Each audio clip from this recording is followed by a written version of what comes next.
Hello everyone, and welcome to Fresh Master Channel. Today, we are going to have some story from Reddit. But before we start, don't forget to subscribe, like the video if you enjoyed it, and leave a comment down below. These simple clips mean a lot to the future of this channel. Kevin Smith was in the garage working on his '71 Chevelle. Been in the family forever. Some folks said he only fixed it up to look cool. Yeah, it was a badass car, but that wasn't the real reason. For Kevin, it was peace. His way of keeping sane. Every bolt he tightened, every time he waxed the hood, it felt like he was spending time with someone he lost. His parents were gone. Both. He loved them more than life. This car wasn't a hobby, it was therapy. Kevin was Irish and Polish, 5'9", still built like the boxer he used to be in high school. Didn't go pro, but he kept the muscle. Now, cars were his world. Of all the machines he'd touched, nothing came close to the Chevelle. He remembered his dad pulling him out of school early for doing good on tests. They'd ride around, hit movies, theme parks, just drive with no plan. Magic times. Hell, his dad met Kevin's mom in that car. And Kevin, he was made in that car. That fact still made him laugh when he fired the engine up. He could still hear his dad brag about it. 700 horses, 500 torque, pure steel frame. "It ain't a car, kid," he used to say. "It's a beast." Kevin looked up at a photo on the wall. Him as a kid, standing between his parents. Mom, Maria, pretty Polish lady, soft smile, black hair. Dad, Luke, tatted up, thick arms, grinning in his tank top. Little Kevin, front teeth missing, Ninja Turtle tee, smiling wide. Right in front of the Chevelle, a tear slid down his face. "I miss you guys," he whispered. They died right after his high school graduation. Wrong place, wrong time. Bank robbery. The shooter crashed into their car during the escape. Saw they could ID him, so he pulled the trigger. Cold. Cop shootout later that day ended him. Didn't fix the hole he left in Kevin's chest. But then there was Shelley. "Shelley," he said under his breath, like her name might bring her back. What followed wasn't peace. It was pain, lies, chaos. And in a sick way, he was glad his parents didn't live to see it. "Damn," he muttered. "How long's it been?" Footsteps, hard ones. He looked up. A woman was coming down the driveway, late 20s maybe. Short blonde hair, ice blue eyes, athletic build. German looked at her. He didn't know her, but her face said she definitely knew him, and she wasn't happy. Can I help you?" Kevin asked. She glared at him like he'd kicked her dog. "You selfish piece of crap." Kevin raised a brow. "Okay, angry lady, I don't know who the hell you think I am, but you need to turn around and walk." She didn't walk. She snapped, swung at him, screaming, "You son of a witch! You ruined everything!" Kevin didn't punch back. He didn't need to. He caught her wrist, spun her around, slammed her down on the bench. She gasped, shocked. He leaned in, voice low, cold. "All right, this stops now. I don't care who you are. You come at me swinging, I push back, man or woman, got it?" She froze. "I'm letting go. You talk. You tell me what the hell this is about. And you better do it calm, because next time you move like that, I break your arm, toss you out, call the cops, and press charges fast." He pointed up. "See that? Cameras, all of them on. Everything's recorded." She looked up. Her face went pale. "We good?" he asked. She gave a small nod. He let her go, walked over to the cooler, cracked open 2 Cokes, came back, made sure she saw him pocket a screwdriver. She saw. He handed her one. "So," he said, "you always introduce yourself by throwing hands, or is today just special?" She hesitated, then sighed. "You're right. I shouldn't have come at you like that. But Coke or no Coke, I'm not sorry for calling you out. You are a piece of crap." Kevin smirked, just a little. "Fair enough," he said. "At least you're honest. Now, tell me, what's your beef with me?" She stared at him. "You really don't know who I am, do you?" Kevin frowned. "Should I?" "It's me," she said. Her voice cracked. "Kate, I'm your daughter." Kevin's eyes went wide. Time froze. Her words hit him like a truck. His brain scrambled, heart sank. But deep down, some part of him wasn't shocked. He'd felt this storm coming for years. He stared right at her. "Hey, Kate, I'd ask how your mom's doing, but I don't give a damn." Kate swung at him, fast. But he caught her wrist, tight. She winced. "Look," Kevin said, calm but firm. "I didn't know who you were, all right? I ain't psychic. But that don't give you a pass to swing on me in my own place." He let go. She pulled back, rubbing her wrist, eyes wet. And then she broke. "Why?" she said, voice shaking. "Why'd you leave us? I was at Grandma's." I come home and Mom's on the couch, crying her eyes out. You were just gone. No note, no call, nothing. She told me you found some witch and bailed. Just left us like trash. Her voice cracked, but she kept talking. You know what it's like growing up without a dad? Watching other kids get hugged on their birthday? Wishing mine was there when my first boyfriend dumped me because I wouldn't sleep with him? Hiding on prom night so nobody saw me cry? She wiped her face, kept going. No one cheered for me at graduation. No one helped me learn bills, get a car, teach me life crap. And when I almost got attacked at a party, guess what I thought? Kevin looked at her, heart sinking.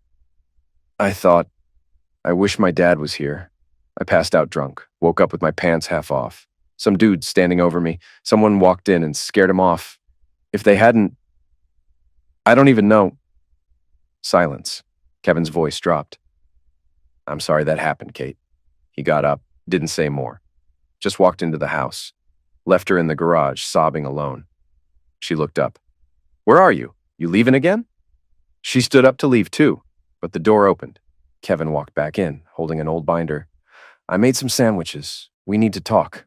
They sat, ate in silence. Then he pushed the binder toward her. This is yours after I'm done talking. Do what you want with it. But know this, I didn't mean to hurt you. I did what I had to. You ready? She stared at him, wiped her nose, nodded. Go. Kevin sat back. I grew up in St. Louis. Mom was a science teacher. Dad worked on cars. They were immigrants, Polish and Irish, real proud folks. I skipped a grade, finished school early, went all in on mechanics. He paused. They died when I was 17. Bank robbery gone wrong. I lost it. Took their savings, moved east, ended up in York, Pennsylvania. Kate blinked. She realized she never knew any of this. That's where I met your mom, Christina. Walked into the shop, panicking about her dash light. She thought she broke her parents' car. It was just a sensor. I fixed it. We laughed. I got her number. He smirked. She was still in school. I was 18, had a beat-up place and a job. She thought I was the coolest dude alive. We clicked fast. She brought me lunch at work. I went to her games. Then, we got close. Kate made a face. Kevin chuckled. I'll skip the details. Point is, she got pregnant. Told me right after I proposed. I was scared as hell. But I saw her smile, thought of you, and I knew I had to step up. He leaned in. Her parents hated me. Her dad was a loudmouth wrestler type, tried to bully me. I didn't flinch. Her mom, high-powered exec, thought I was trash, talked down to me. I stayed chill, but I kicked back when needed. He shook his head. They weren't my people. But I didn't hate them. Just never needed their approval. Kevin took a long sip of Coke, then kept going. The day you were born? That was the best damn day of my life. You came out screaming like a banshee, kicking, punching, mad as hell. But the second they handed you to me, you looked up and smiled. His eyes got glassy. Kate's did too. First 5 years, they were good, real good. We had a nice spot, good street, solid neighbors, work was great. I was killing it with engine work and wiring jobs. People knew my name. Your mom coached cheer at her old school, won 3 national titles. He gave her a small smile. And you? You were magic. Smart, funny, full of love. I loved our little family. Even your grandparents came around. We weren't tight, but we got cool. Those years, I'd live them again in a heartbeat. Kate smiled, eyes still wet. Remember when you made me laugh so hard chocolate milk came out my nose, all over the couch? Kevin chuckled. Hell yeah, your mom was pissed, said the couch was done for. I hit it with club soda and elbow grease, mostly got it out. They both laughed. But then Kate's smile dropped. Her voice turned low. If that was your best time, why'd you bail? Kevin let out a slow breath, took a beat before answering. It started changing when you turned 8. It was your birthday. We were heading to Chuck E. Cheese. Your mom was setting stuff up. I offered to help. She told me to back off, not to screw it up. Snapped a bit, then kissed me hard and gave me this weird look. Said, sorry, babe. Work stress. I'll make it up to you tonight. He paused. She meant it. That night, after we tucked you in, she was different. All over me, trying hard. I didn't think much of it then. His tone dropped. Next morning, she was gone. Left a note. Made Kate breakfast. Off to a meeting. Love you. I bought it. But something didn't feel right. He looked up at her. Life looked fine. I was pulling jobs all over. Planes, cars, custom rigs. She kept coaching. You were crushing school. But that itch in the back of my head wouldn't stop. Kevin's face darkened. Then I saw Janice. She worked with your mom. We ran into each other at the store. I joked about that teacher meeting Christina said she had. Janice froze, said, "We didn't have a meeting last week." He leaned in. I lied, said I must have got mixed up, but inside I knew. I knew something was off. He rubbed his hands together, jaw tight. I set it up, took a day off. Told Christina I was working. Drove out like normal, but parked at Phil's shop, swapped cars, took his old Impala, parked a few blocks from home. Waited. He stared hard into Kate's eyes. "Your mom left, like always. You were at school. I followed her. 15 minutes out of town, she pulled into a motel." Kate's face dropped. "She went in alone. Came out holding hands with Jeffrey O'Neill, the school super, that same meathead from her high school. 6'1", built like a fridge, cocky as hell, known for playing dirty. Always thought he was top dog." Kevin's jaw clenched. "We'd met before at a school thing. He tried flirting with her. I told him back off. He shoved me. I bent his wrist till he pissed himself. Your mom got mad at me. Said I embarrassed her." He shook his head. "Now I think I went too easy on him." Kevin looked away, voice like steel. "I followed them back to his car. They had a bag. I bounced at a strip club in my 20s. I know a bag of adult toys when I see one." He paused, then kept going. "I followed him home, took notes. I wanted to know everything. Where he lived, who he saw, what he drove. Then I went back home like nothing happened." His eyes burned. "I walk in the door, and there she is. Christina, humming, smiling, cooking my favorite marinated chicken. Kissed me like she didn't just have another man's tongue in her mouth." He stared down at the table. "I wanted to lose it, right there. But I didn't. I played dumb. I smiled. I said, 'How was your day?' She kissed me again and said, 'Rough, but I think the results will pay off in the end.'" Kevin leaned back, face calm but heavy.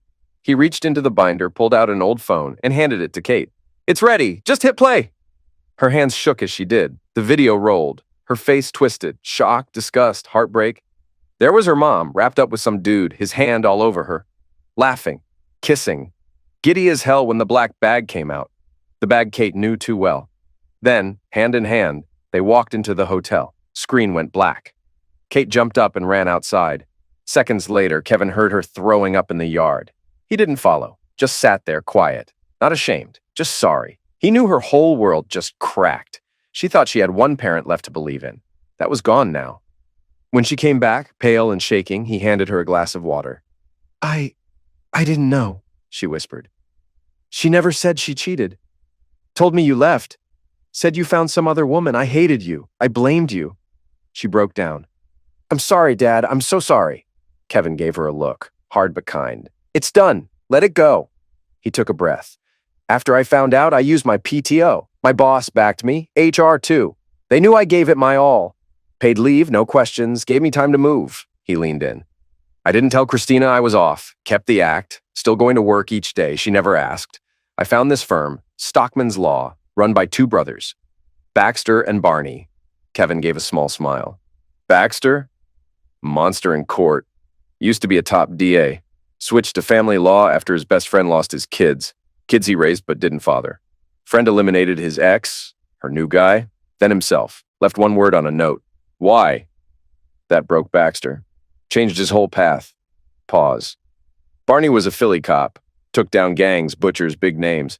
His wife, Nia, also a cop, got shot while helping IA sniff out a trafficking ring inside the department. Rumors got out. She got hit. 4 shots, 1 to the head. Lived only 'cause an old lady found her. The cop with her? Did nothing. The dirtbags walked after a key witness died. Kevin's voice hardened.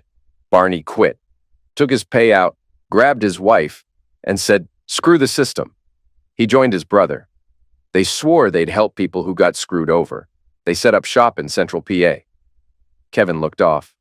I went in. Baxter greeted me, said, "Mr. Smith, wish we met under better terms." I told him, "Let's just win." Gave him the tape. Told him no patch-ups, I wanted out, but clean. Quiet. I asked them to follow her for a month. He glanced at Kate. I had money saved. Hidden, legal, my name only. She had no clue I had close to $1 million stashed. I told Baxter to track the guy, Jeffrey. Gave permission to wire the house, the cars, everything was mine. Kevin's jaw tightened. Barney said something rough. If I wanted her to keep thinking I was clueless, I'd have to sleep with her a few more times. Keep the act. I didn't care anymore. She came to me a few nights later. I gave her what she wanted, but cold. No love, just used her. She moaned like it was the best she ever had. He looked sick just saying it. She whispered, "Damn, you wore me out, babe," and passed out smiling. That night, I promised myself I'd never touch her again. Kevin's voice dropped. Told her I had a work trip. Said I'd be gone a few weeks. She played sad. I knew better. I wasn't traveling.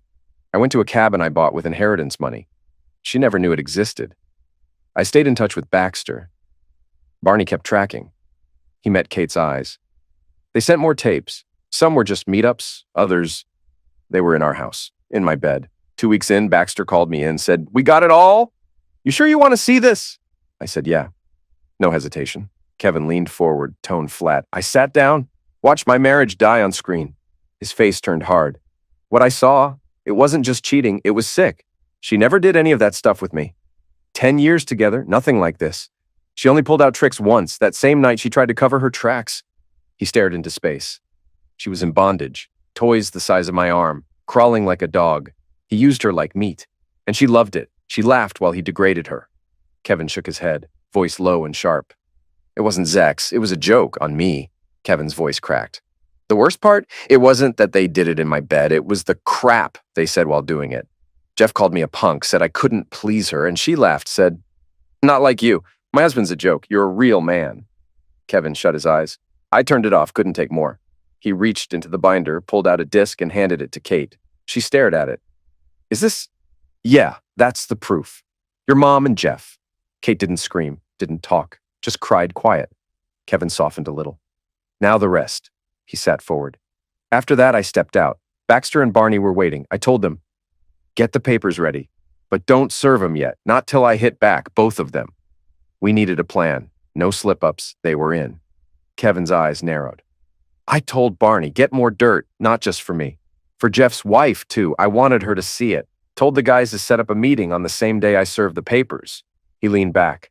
I didn't do much after that. Just sat in the hotel staring at the wall. My life, everything I built, just cracked. His voice went quiet. Used to feel like we were some cheesy love story. Nerdy guy gets the cheerleader, but the minute I really broke down, that's when I knew.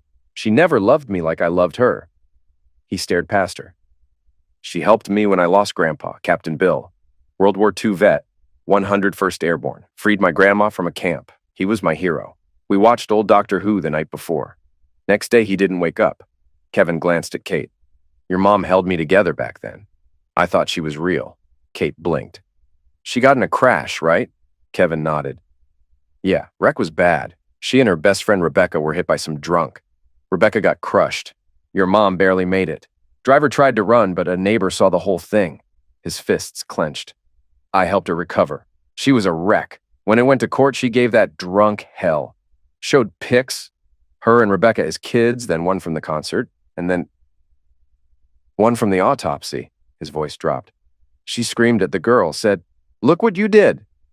Rebecca's head was gone. He looked away.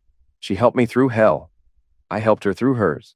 Told her not to fall apart. Told her I don't keep weak people around. She snapped back, won another title, said it was for me and Rebecca. He gave a sad smile. She wasn't just the first girl I slept with. She was my best friend. Then his face went cold. But I missed one thing, or didn't want to see it. One day, I came home early. Thought I'd catch her in the act. But she was shocked to see me.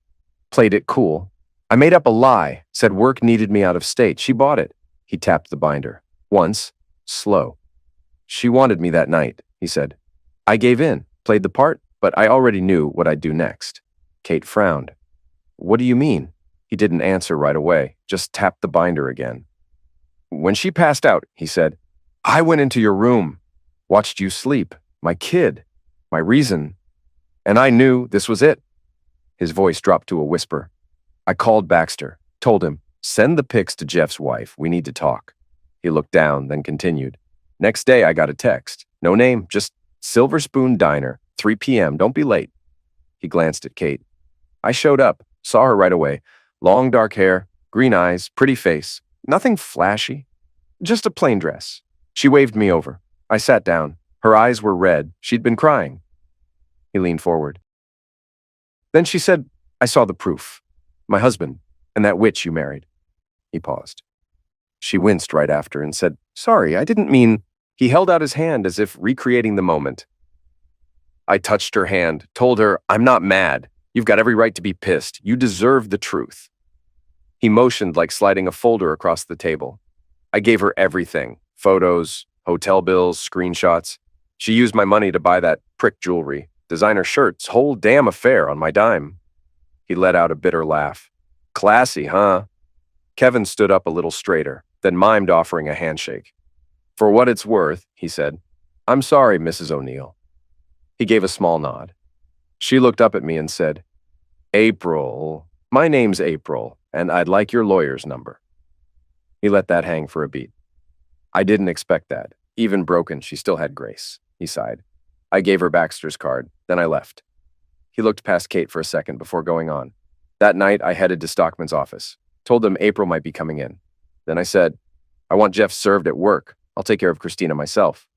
Kevin smiled faintly. Baxter stood up, shook my hand, then pulled me into a hug. He dropped his voice again. "Whatever goes down," he told me, "we got your back. You're going to win this." Kevin nodded once, like he was still in that moment. Then I walked out, headed home. He paused again, voice quieter now. I knew she wouldn't be there. Middle of the day, she was always out. He looked around the room like he was seeing something else. I stepped into the living room, and it wasn't just walls and furniture anymore. It was memories. He closed his eyes briefly. We were young, broke. First dinner here was KFC on the floor. Too tired to cook. We made love on that old couch. He turned to Kate, his voice softening. "You used to climb that couch just to watch Ninja Turtles," he said. "I wanted to show you everything I loved when I was a kid. I even saw our first real fight in that room, about me working too much. And I remembered how we made up after. Tears, laughs, hugs." He blinked quickly, holding back emotion. "You and your mom singing karaoke," he said. "Badly. I filmed it. You passed out on my lap. She was out cold on my shoulder." His voice cracked on the next line. "I didn't cry for the house," he said. "I cried for the life we built there." Then he stood up slowly. "I left the divorce papers on the table," he continued. "Her wedding ring, a disc with everything, photos, receipts, messages, and I left a note." He looked at Kate. It said, "Hope it was worth it." He drew in a slow breath. "I packed my stuff," he said, "and I walked out. For good." There was a pause before he continued. A few hours later, the phone started going crazy, blowing up with calls, texts, voicemails. His voice flattened, growing cold. "Baby, pick up. It's not what it looks like. Don't throw us away. I love you." Kevin's tone hardened. I wanted to reply. He said, "God, I wanted to scream that I didn't throw anything away. She did. She brought him into our bed and laughed while he insulted me."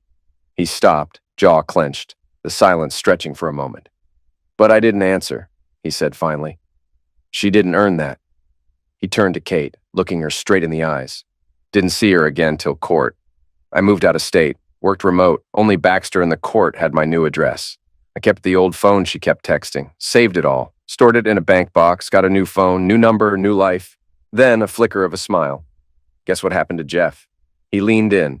April kicked him out. Game night. He walked in, thinking beer and football. She had the Zex tape ready, played it in front of his friends, then slapped him, grabbed her bags, and walked. No fight, no kids, just done. Kevin chuckled. And while he's rubbing his face, stunned as hell, someone taps his shoulder. "Jeffrey O'Neill? Yeah? You've been served." He smirked faintly. "I stayed out of it," he said. "Let Baxter run point. Your mom and Jeff stuck together for a while. I guess two liars couldn't afford rent on their own." He leaned back, shoulders loose. Then came court day. She was already there, sitting next to her lawyer. Looked rough, sunken eyes, thinner than ever. Makeup didn't help.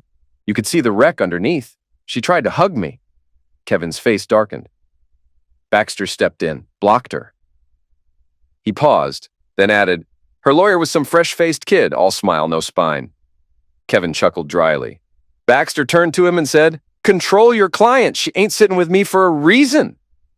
The kid just grinned. "They're a great couple," he said. "One mistake doesn't eliminate a family." Kevin shook his head slowly. Baxter shut him down fast. Told him, "Save it for the judge. That's why we're here." He exhaled through his nose. The kid looked like he wanted to argue, but then the judge walked in and that shut him right up. Kevin's voice tightened. Christina's lawyer got up first. All charm, all fake. Said she owned her mistake. Claimed she didn't want money, just a chance to fix things. He painted her like some lost wife who came home to an empty house and a note. Said I never gave her a chance to explain. Then he brought you into it. Said a child was caught in the middle. Asked for counseling. Said if I refused, they'd sue me for emotional distress. He clenched his jaw. I damn near snapped the armrest. I wanted to stand up and shout. He paused. But then Baxter's hand landed on my arm, steady. That look that said, I got this. Kevin's eyes narrowed slightly, remembering every word. Baxter stood smooth and calm, looked the judge in the eye. Your Honor, he said, my client wants to move on. He's giving up the house to the same woman who made a choice, not a mistake, to cheat. And we have proof. This wasn't a slip. It was deliberate. It was repeated. If he stays tied to this, it'll tear him apart emotionally. He nodded once, as if still there. Judge gave a nod. Then the hearing started. Kevin rubbed the back of his neck. Christina's lawyer tried spinning the whole thing. Said she was hurt, that I worked too much, that leaving without a word was cruel. Then his voice sharpened. But then Baxter stood up and cut through all of it. Asked her point blank, Mrs. Smith, did you cheat on your husband? He didn't blink. She looked down and said, yes, I did. I'll regret it forever. He tilted his head slightly, mimicking Baxter's calm stare. A mistake, huh? Baxter asked. Was Jeff forcing you? Kevin let the silence stretch. She blinked. What? He tapped his finger lightly. It's a fair question, Baxter said. You called it a mistake, so Jeff just tripped and fell inside you? Kevin let the line hang. Her lawyer jumped up, shouted, objection! He smirked slightly. Judge slammed the gavel. Watch your mouth, counselor. Baxter just gave a polite nod. Said, just proving how dumb the word mistake sounds here. May I continue? Kevin's tone deepened. Then he asked her if she had some brain chip that made her cheat. She gasped, said no, and that's when he pressed harder. Kevin looked at Kate. So let's be clear. You chose to sleep with another man? She stayed silent, tears already building. Judge leaned in. Mrs. Smith, verbal response. Kevin exhaled. She whispered, yes. Louder, the judge said. Kevin's hand clenched. She snapped. I said yes, damn it. Watch your tone, the judge warned. But Baxter just raised a hand, calm as ever, told the judge, it's okay. Tensions are high. Then turned back and said, you said it happened once? Kevin's face went cold. She looked right at me, then down again, said, it happened a few times. He leaned forward, voice low. That's when Baxter pulled out the disc and the envelope. Your Honor, he said, more proof of Mrs. Smith's infidelity. May we play the disc? The judge gave a nod. Kevin closed his eyes for a moment. The moment it started, you could hear it. Moaning, panting, loud, no mistaking it. She froze, face pale. Everyone knew where it was filmed. Quiet lookout spot outside town. The same one where I first asked her out. His voice cracked. And she still had her wedding ring on. The one I gave her. He looked away. It crushed me. Then came the photos. Cheap motels, dinners. Handing him her underwears under the table. And then our bed. My bed. He paused again, swallowing hard. The judge shifted in his seat. I couldn't even look. Christina lost it, broke down, covered her face, sobbing like a child. He took a breath. Court's adjourned till next month, the judge said. Kevin stood, his voice quiet. I didn't look back. Wasn't my job to fix her anymore. He looked at Kate. At the door, someone was waiting. April? I blinked. Why are you here? She smiled, soft, said, you gave me the truth I didn't want to hear. I figured the least I could do is be here for yours. Kevin's voice warmed slightly. I thanked her. She laughed and said, also, my divorce is right after yours. 2-for-1 special. He chuckled once. Mind if I stick around? I asked. Return the favor. I'd really like that, she said. He paused for a long moment.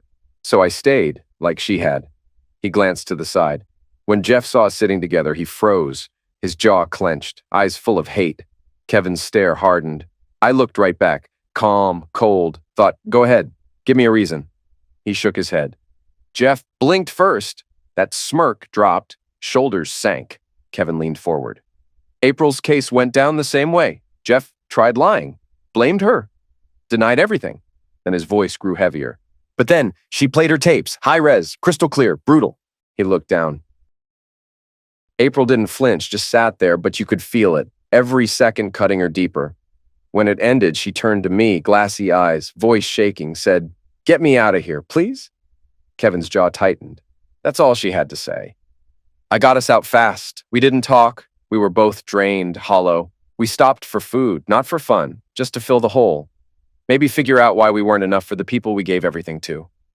He smiled faintly, painfully. We didn't know it yet. But something was starting. Not love. Not yet. Just two wrecked people finding comfort in each other's pain.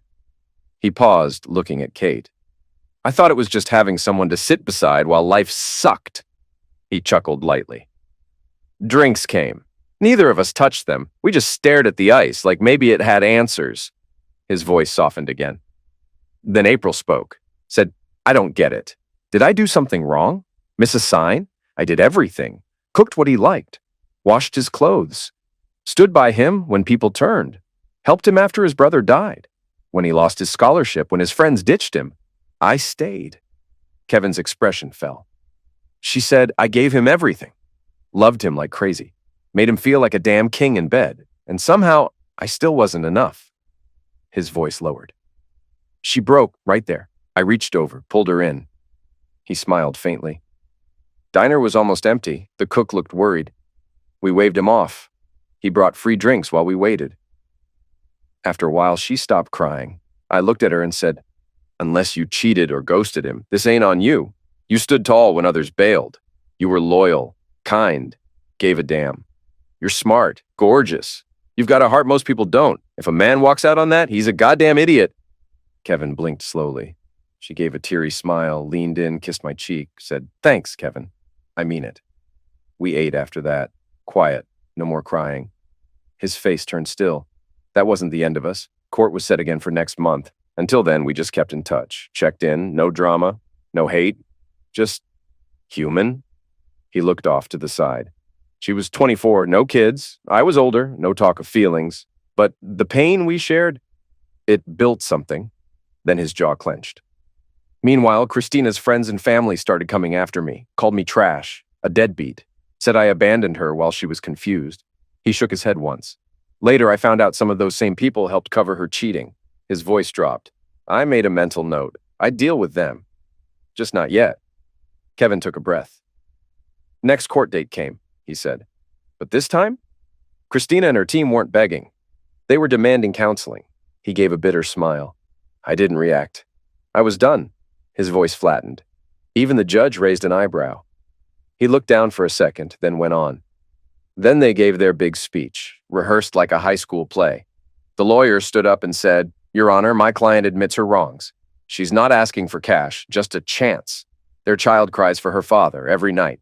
Should a kid suffer because her parents failed? Kevin's lips pressed tight. A tear slid down my face. He looked at Kate, eyes softening. I didn't say a word. Then he reached over, pulled an envelope from the binder, and laid it on the table between them. Before I go on, he said quietly, you need to know, I always loved you. With everything I had, but what I did next, I had to. He met her eyes. Then I told her the rest. He shifted in his seat, recalling every beat. Baxter stood, calm as ever. Your Honor, we request Mrs. Smith return to the stand, he said. Kevin nodded slightly. It was rare, but nobody stopped it. He looked toward the past, voice steady. Baxter turned to Christina, said, Thank you for being honest. There's been pain, no doubt. But your willingness to own it, that matters. He paused. Christina nodded, said, I'll never forgive myself. I hurt the man I love. I still love him. I want to do right. Kevin's face gave nothing away. I said nothing, showed nothing. Then his voice dropped. And then Baxter dropped it. Kevin's tone sharpened. Mrs. Smith, who is Kate's real father? He stopped for a second, like reliving the explosion. The whole room went still. Christina froze. The judge looked stunned. Her lawyer shot up. Objection! This is trash. What's the point of this? He shook his head. Baxter stayed cool, said, Your Honor, I'll back this up with proof. Kevin's eyes narrowed. The judge stared him down. One shot, counselor. No games. Kevin nodded slowly. Baxter said, Thank you, Your Honor. Then he turned back to her and asked again, "Mrs. Smith, who's Kate's father?" Kevin's voice chilled. Her face twisted with rage. She snapped, "My husband, Kevin Smith!" No hesitation, no doubt, she believed it. He leaned forward slightly. Baxter didn't argue. Just pulled out a sealed envelope, held it up. "Your Honor, this is a DNA test. It proves my client is not the father of the child he raised." He paused. Kate's breath caught in her throat. Kevin didn't flinch. "I let the truth land," he said. Didn't move, just listened. He sat in the silence a moment. It felt loud, like a bomb had dropped. You could hear gasps, whispers, people staring like they couldn't believe it. Then Baxter said it flat. "We tested Mr. O'Neill, too. He's not the father either." Kevin closed his eyes. That pushed the room over the edge. People lost it. Total chaos. He tapped the table gently. The judge slammed the gavel. "Court's in recess. 1 hour." Kevin looked out the window like he could still see that moment. I stepped outside. April was already there. She'd had her divorce that morning. Turns out Jeff had a thing for married women. One day he got caught by a husband who came home early. The guy snapped, knocked his wife, then kicked Jeff bad enough to put him in the hospital. He paused. Jeff didn't leave the hospital. His voice turned hollow. He died. Kevin's fingers drummed once on the binder. April got $150,000 from his death benefits, insurance, savings, all that. Walked with $300 total, but happy? That's not the word. He shook his head slowly. She sold the house, the cars, moved into a 1-bedroom, paid a year up front, then just tried to figure out what came next. He exhaled sharply. The guy who eliminated Jeff got arrested. Judge called it temporary insanity, a crime of passion. He walked. His wife, half blind, half deaf, he left her, vanished. Kevin looked down. Later that day, me and April sat for lunch. I told her, "I'm real sorry you're going through this." He smiled faintly.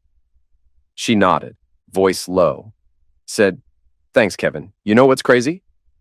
I just found out my husband was screwing everyone behind my back, lying, playing me, and I still miss him. How dumb is that?" She laughed, bitter as hell. Kevin's jaw clenched. Then she said, "I should hate him. He wrecked me, and I still love him. What the hell is wrong with me?" Kevin looked across the table at Kate as if pulling her into the memory. I reached over, took her hand, told her, "Ain't nothing wrong with you. You're grieving the life you thought you had. That's not weakness. That's human. You gave your all. He just wasn't worth it." He went quiet for a moment. She looked at me, still holding my hand, said, "Thank you for saying that, for being here." Kevin's eyes softened. And then she looked at me different, like maybe I was the someone she needed. He gave a breath of a smile. "We were close, real close, didn't even notice." Then the spell broke. My phone rang. Baxter. Kevin chuckled. "Judge is ready," he said. 20 minutes. Be there." He looked at Kate, lighter now. I smiled at April. It said, "Rain check? Next Friday. 8?" She smiled back. "I'd like that." Then his face turned solemn again. Back in court, everyone showed up. Christina looked dead inside, like something in her had caved in. He tilted his head slightly. Maybe she heard about Jeff. Kevin's voice steadied. The judge looked around and said, "I've been in family court over 20 years. My job isn't drama, it's doing what's best for all sides." Then he turned to me. "Mr. Smith, you're also filing against the school district, yes? Claiming Mr. O'Neill used school time and resources during the affair?" "Yes, Your Honor," I said. Kevin folded his arms across his chest. The judge turned to Christina, said, "Marriage is trust. It's a vow, through hell and high water. When you break that, it breaks more than the bond. It breaks the home. Mrs. Smith, you made that choice. You carry that weight." He nodded once. Then he looked at me. "Mr. Smith," he said, "though you are not the biological father, you raised this child with love. But given the damage done, this court grants the divorce. No child support, no alimony. The house will be sold. Profits split. Both keep their own retirement funds." Kevin closed his eyes for a moment. Then the judge said, "I hope you both find peace. Court's adjourned." He leaned back, his voice turning soft. Baxter shook my hand, clapped my back. Kevin hesitated. Then I saw Christina, pale, blank. She walked over, slow, like her soul was running on fumes. She stopped right in front of me. Kevin's jaw moved slightly. "I'm sorry," she whispered. He didn't blink. Then she turned and walked out of the courtroom. His voice thinned. "And out of my life." He stared past Kate. The weeks after blurred. Paperwork, calls, sold the house. I planted that for sale sign in the yard and just stood there, crying. He swallowed hard. That house was more than wood and paint. It held a life I thought was real. Kevin nodded once. After the sale, I walked with $168,500. Work offered me a higher-up position. Some travel involved. I took it. Moved out of state, cut the ties, no looking back. He looked at Kate now. She held the paper in her hand like it burned. Tears streamed down her face. No sobs, just silent, leaking pain. Kevin watched her, quiet, waiting. Then Kate whispered, "You're not my dad." He gave a slow nod. "No," he said gently, "I'm not." She looked up at him, her eyes raw and red. "She told me you ran," she said. "Said you left for some other woman. I blame myself. Thought it was me, that I pushed you away." Her voice faltered, thick with emotion. "But I still had Mom. She was my truth. Or so I thought." Then her tone sharpened, cracked. "But none of it was real," she said. "You didn't leave me." She lied. "The guy in her bed? Not even my real dad. And the one who is? I don't even know his name. I don't know anything. I'm just a mistake, a joke." Kevin didn't interrupt. He just reached for the binder, pulled out a folder and placed it on her lap. Her hands shook as she opened it. Inside, a photo of a man she'd never seen, and a DNA report. Kevin's voice was steady. "His name's Michael O'Donnell," he said. "Went to school with your mom, Irish, 5'9", lean build, ex-Army major, lives in Colorado now." Kate looked up, confusion on her face. Kevin continued. "I don't think he knew she was with me," he said. "Maybe he did, maybe not. But your mom cheated on me with him. I think she knew the truth and buried it. After court, I used the money from the lawsuit to track him down." He looked her in the eye. "Not for me, for you." Kate stared at the photo in silence. Then she dropped it and lunged forward, hugged him tight. "I'm so sorry, Kevin," she cried into his chest. "Sorry for what she did to you." He hugged her back, firm, protective. "You don't owe me an apology, kid," he said. "You didn't do anything wrong." Then the sound of tires on gravel cut the silence. Kate turned as a black SUV rolled into the driveway. 3 people stepped out. The driver, a striking woman in her early 40s, fit and graceful, moved with quiet confidence. Her hair was tied back, her eyes sharp but warm. Next to her, a tall teen boy, 6'1", broad shoulders, brown hair, blue eyes like frozen lakes. And beside him, a girl, same height, same face, same unmistakable energy, twins. Kate stood slowly, staring at them. Before she could ask anything, Kevin rose to his feet and walked toward the woman. He didn't say a word, just kissed her, deep, familiar, like time had stopped. Then he pulled back and said softly, "Hey, April. My love." He kissed her again, smiling into it. Behind them, the girl groaned with a grin. "Oh my God, get a room." Kevin turned, laughing. "Y'all really doing this in front of the kids?" she added. The boy chuckled. "Tara, they've been like that since before we were born. Chill." Tara rolled her eyes and nudged him. "Shut it, Marcus. You always got some comeback." Marcus winked. "Means I'm smart." Kevin called out, "All right, sitcom moment's over. We've got company." He turned back to April. "Go help your mom with the bags," he said to the twins. Then, quieter, to her, "April, can I talk to you for a sec?" She smiled and nodded, then noticed the figure standing by the porch. Her eyes locked onto Kate. She froze. Her expression shifted, something between surprise and realization. Kevin stepped beside her. "This is Kate," he said quietly. "From my first marriage." April blinked, voice barely above a whisper. "You look just like her." Kate's shoulders tensed. Kevin touched her arm gently. "She didn't mean it like that." "No," April said quickly. "I didn't. You just really take after your mom." She motioned toward the porch. "Come on, let's sit." They sat on the porch, Kevin, April, and Kate, shoulders close, a breeze cutting gently through the late afternoon air. No one rushed. No one filled the silence too quickly. Kate looked down for a second, then began quietly. "I grew up thinking he left," she said, "that he didn't want me, that I did something wrong." Her voice trembled. "Mom said he met someone else. Said he walked out and never looked back." Kevin didn't move. He just listened.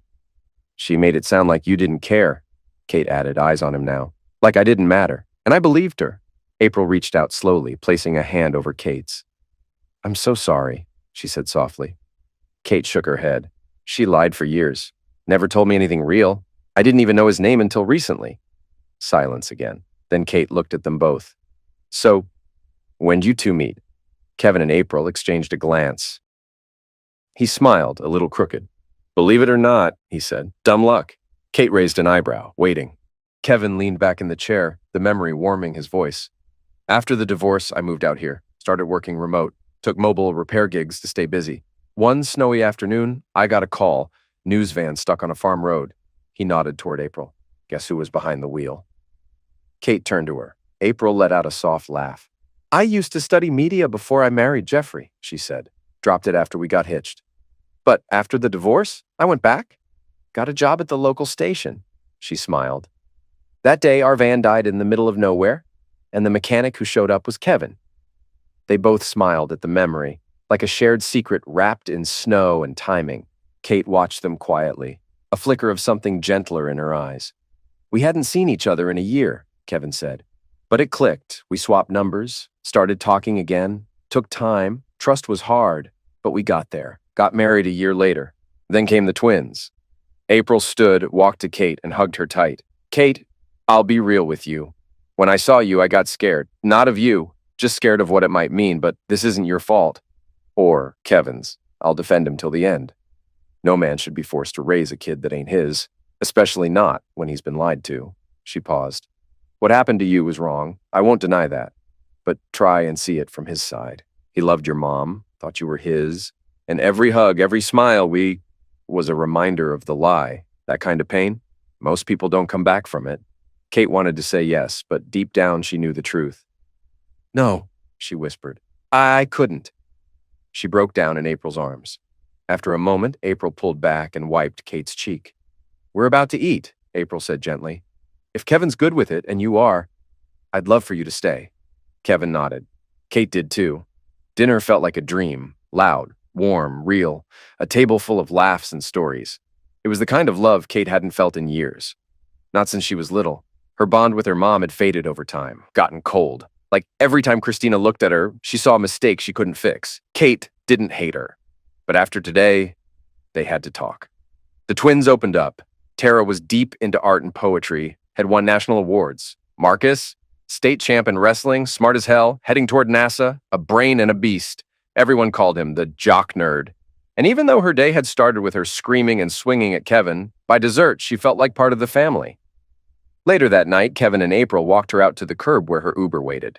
April touched her arm. Kate, I know you didn't have a dad in your life, and after all this, I know it's a lot.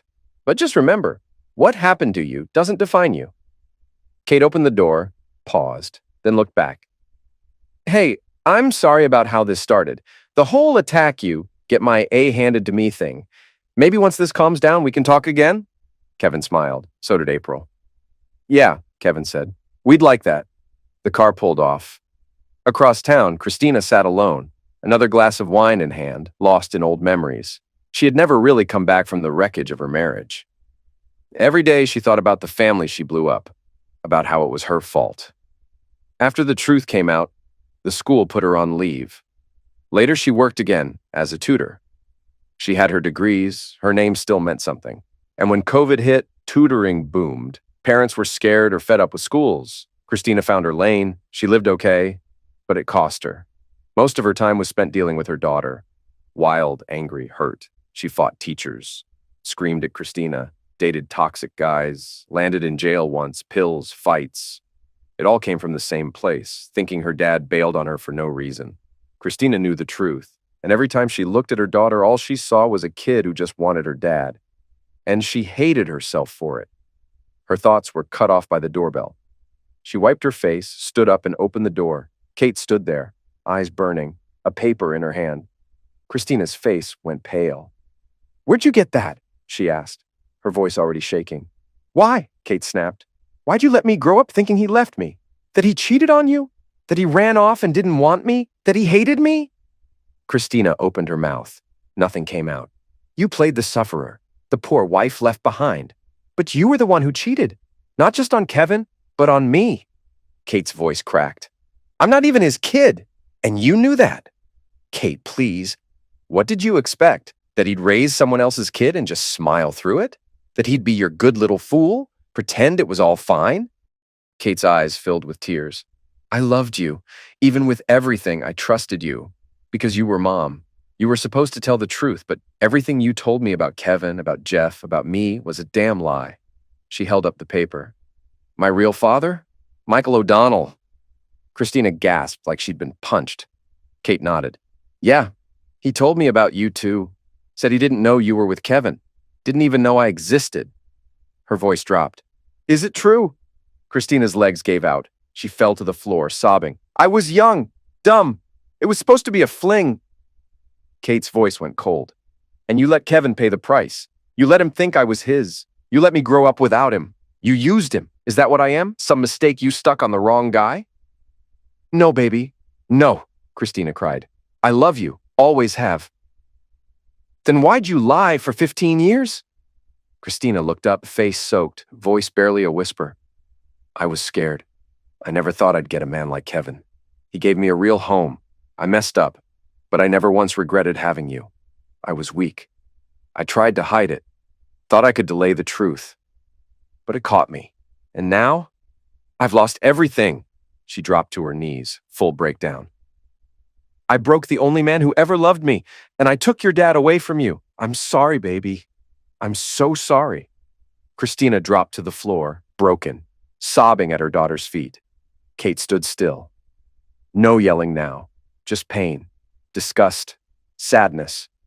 After a long silence, Kate finally spoke. I'm leaving, Mom. Christina looked up, her face wrecked. Kate's voice was soft. I don't hate you. I still love you. But the lies, the cheating, you broke us. Maybe I'll forgive you someday. Maybe I'll come back, but right now I can't. I won't. Christina nodded, too crushed to speak. Kate turned and walked to her room, grabbed a small bag, packed fast, just the basics. Back at the door, she looked at her one last time. The hotel's letting me stay there for now. I've been a good manager. I'll save up.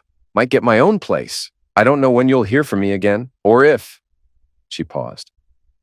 Goodbye, Mom. Then she walked out.